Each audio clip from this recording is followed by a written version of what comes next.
Welcome to the College Investor Audio Show, where we talk about the biggest issues impacting millennial money, from student loan debt to side hustles to building wealth. We will show you how to get out of debt so that you can build real wealth for the future. Hello, welcome to the show today as we talk about forbearance steering. What is it? And how to get help. Specifically, we answer these questions. First of all, what is forbearance steering? How does it affect borrowers? What are the alternatives to forbearance? And what are your options if you were affected by forbearance steering? Let's dive in. If you've watched the news lately, you'll know that the Department of Education recently took action against forbearance steering and created a new income-driven repayment plan waiver, IDR Waiver, to address the issue.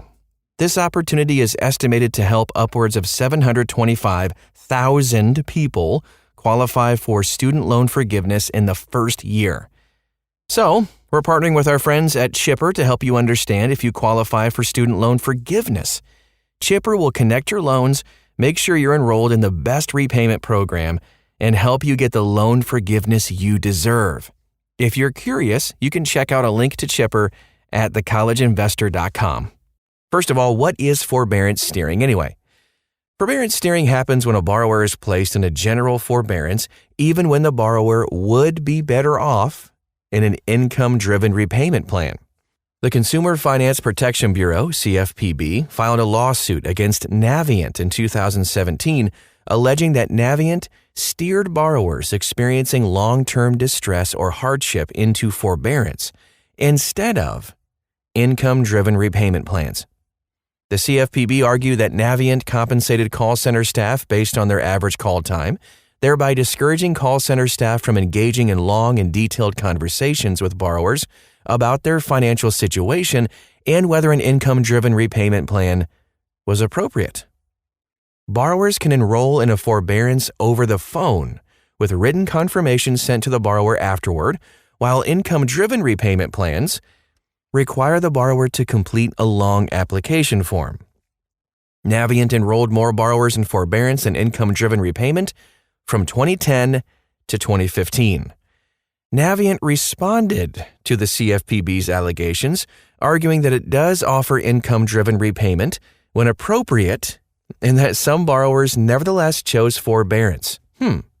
Navient pulled recordings of conversations the CFPB's witnesses had with call center staff, showing that the call center staff had encouraged the borrowers to choose income-driven repayment, but the borrowers insisted on choosing forbearance.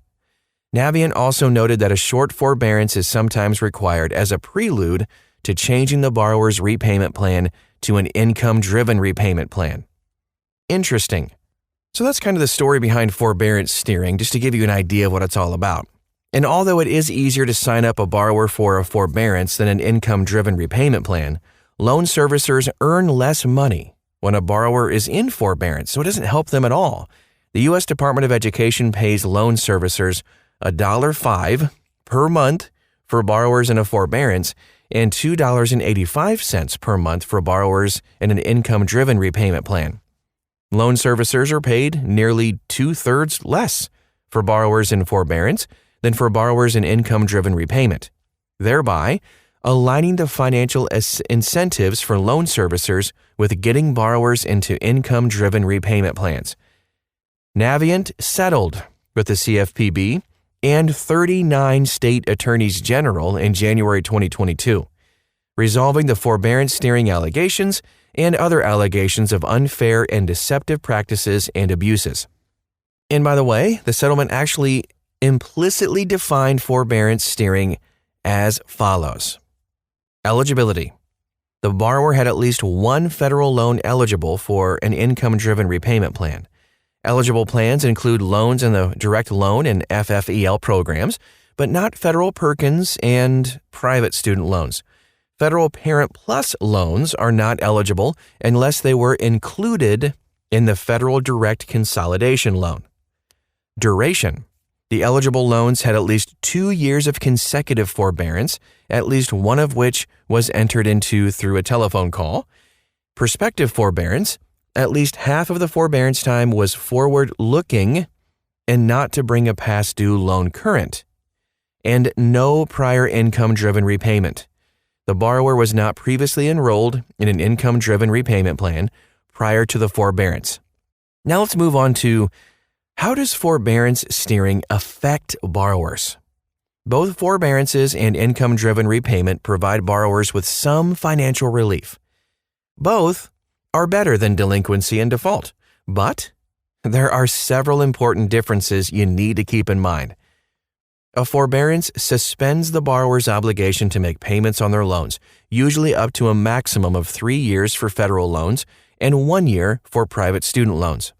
Interest continues to accrue when a loan is in forbearance and is then added to the loan balance at the end of the forbearance period.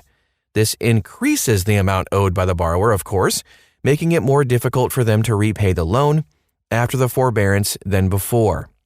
Deferments are similar to forbearances, but the federal government pays the interest on subsidized loans during a deferment. The federal government does not pay the interest on unsubsidized loans during a deferment, though. The accrued but unpaid interest is added to the loan balance at the end of the deferment period. The economic hardship deferment counts toward forgiveness at the end of an income-driven repayment plan. Forbearances are in contrast with income-driven repayment plans, where borrowers receive several important benefits. Let's talk about those.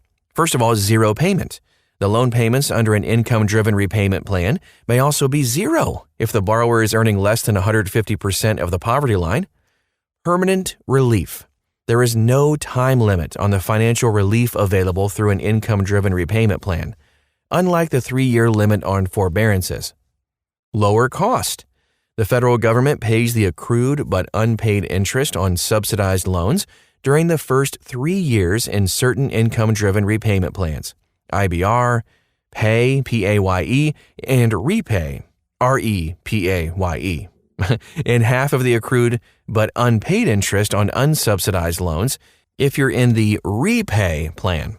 After the first 3 years, the federal government pays half the accrued but unpaid interest on subsidized and unsubsidized loans in the Repay repayment plan. Remaining debt forgiven. And then the remaining debt is forgiven after 20 or 25 years of payments in an income-driven repayment plan. The remaining debt is forgiven after 10 years of payments for borrowers who are pursuing Public Service Loan Forgiveness, PSLF. Progress toward forgiveness. Forbearances do not count toward the 20 or 25-year forgiveness at the end of an income-driven repayment plan, although the economic hardship deferment does count. Forbearances do not count toward PSLF. Forbearances are kind of better for short-term financial difficulty, like a medical or maternity, paternity leave, and short-term unemployment, while income-driven repayment is better for long-term financial difficulty. By the way, if you're curious about what the best option is for you, Chipper can help you find it. Just connect your loans and Chipper will make sure you're on the best repayment plan for you and then just qualify you for any loan forgiveness programs you might be eligible for. It's pretty cool, and you can find a link to Chipper again at thecollegeinvestor.com. Now let's take a look real quick, our last thing we'll talk about today, on some options for borrowers affected by forbearance steering. The Navient settlement is automatic. Postcards were sent to eligible borrowers on April 22, 2022 to select a payment option for the forbearance steering settlement payment. The U.S. Department of Education announced on April 19, 2022 that it is taking steps to end forbearance steering and to address past forbearance steering. The U.S. Department of Education will adjust the qualifying payment count for forgiveness under income-driven repayment and PSLF to compensate for forbearance steering. The qualifying payment count will be increased by the number of months in forbearance for borrowers affected by forbearance steering, even though forbearances do not normally count toward forgiveness. So this is really good news. But for the purpose of this adjustment, the U.S. Department of Education defines forbearance steering as follows: forbearances of more than 12 consecutive months, cumulative forbearances of more than 36 months. So, if you were in a shorter term forbearance, but maybe you feel like you were affected by forbearance steering, you can request an account review by filing a complaint with the FSA Ombudsman. More than 3 million borrowers will benefit from these adjustments, so you might as well check it out too. Thanks again to our friends at Chipper for partnering with us today, and they can help you make sure you're on the right loan type and repayment program to qualify. Check out Chipper at thecollegeinvestor.com. And that is our show for today. I hope it was helpful to you in case you've been wondering about steering and maybe you're involved in this. Please check out this article. You can dive a little bit deeper, see tons and tons of links right inside of it. Copy and paste the title of this podcast right in the search bar at thecollegeinvestor.com. Thanks again for stopping by today, and we'll talk to you again real soon.